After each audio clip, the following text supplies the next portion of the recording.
लोग मुझसे पूछते हैं, साहब आपके यहाँ यूपी में क्या सड़कों पे सचमुच नमाज नहीं होती? मैं कहता हूं कतई नहीं होती है, आप जाके देख लो, नहीं होती है। अरे सड़कें चलने के लिए है या कोई भी व्यक्ति आकर के चौराहे पे आके तमाशा बना देगा? क्या अधिकार है उसको सड़क रोकने का? आवागमन बाधित करने का कौन सा अधिकार है? जहां उसका स्थल होगा वहां जाके करें। उन लोगों ने मुझसे कहा साहब कैसे होगा, हमारी संख्या ज्यादा है। हमने कहा शिफ्ट में कर लो, तुम्हारे घर में रहने की जगह नहीं है तो भाई संख्या नियंत्रित कर लो। कानून का राज होगा, कानून के राज को सबको समान रूप से लागू करेंगे। नमाज पढ़नी आवश्यक है, आप शिफ्ट में पढ़िए। आप सबको हमारे यूपी के सीएम साहब का ये बयान तो याद ही होगा। ये बयान बहुत ज्यादा पुराना नहीं है, 2 महीने पहले का बयान है।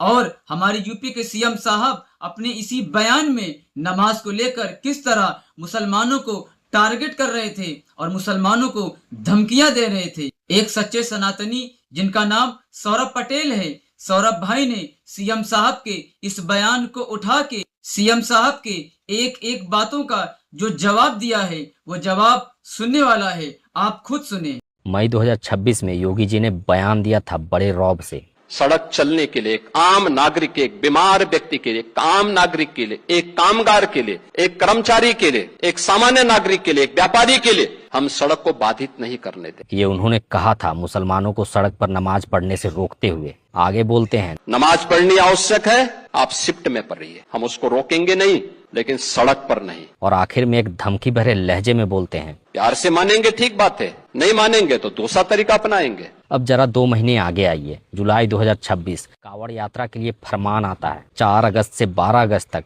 दिल्ली हरिद्वार हाईवे पर हर तरह की गाड़ियां बैन रहेगी। पूरा हाईवे पूरे 9 दिन बंद रहेगा। वही आम नागरिक, वही बीमार इंसान, वही व्यापारी जिसके लिए योगी जी ने भाषण दिया था, अब इसी सड़क से 9 दिन तक दूर रहेंगे। तो अब बताइए, जो सड़क सिर्फ चलने के लिए है वो एक धर्म के लिए 9 दिन तक बंद हो सकती है, लेकिन दूसरे धर्म को चंद मिनटों की नमाज के लिए जगह तक नहीं मिलती। यही है असली मुंह पर मुखौटा। जब अपना धर्म हो तो सड़क कुर्बान है तेरे लिए, और जब दूसरे का धर्म हो तो सड़क सिर्फ चलने के लिए बन जाती है। सवाल एक ही है, कानून सबके लिए बराबर है या सिर्फ भाषणबाजी करनी होती है? हम उन नियम और कानून को मानना शुरू करें। कानून का राज होगा, कानून के राज को सबको समान रूप से लागू करेंगे।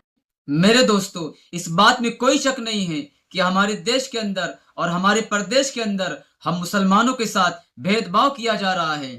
देश में कानून तो एक है, लेकिन वो कानून सिर्फ मुसलमानों पर लागू किया जाता है। तो वहीं दूसरी तरफ हमारे देश में कुछ ऐसे लोग भी हैं जिनको पूरी आजादी है कि वो चाहे जो करे, उनके आड़े न शासन आता है और न ही प्रशासन आता है। हमारे देश और हमारे प्रदेश में हम मुसलमानों के साथ जो नाइंसाफी की जा रही है, हमारे देश में जो पढ़े लिखे गैर मुस्लिम भाई हैं, अब उनको ये बात समझ में आने लगी है। इसीलिए वो पढ़े लिखे गैर मुस्लिम भाई बिना मजहब देखे इंसाफ की बातें करते हैं। मिसाल के तौर पे जैसे अभी आप सब ने खुद सौरभ पटेल साहब को देखा, इसलिए मैं सौरभ पटेल साहब का और ऐसे उन तमाम इंसाफ पसंद लोगों का दिल से शुक्रिया अदा करता हूँ जो बिना मजहब देखे इंसाफ की बात करते हैं।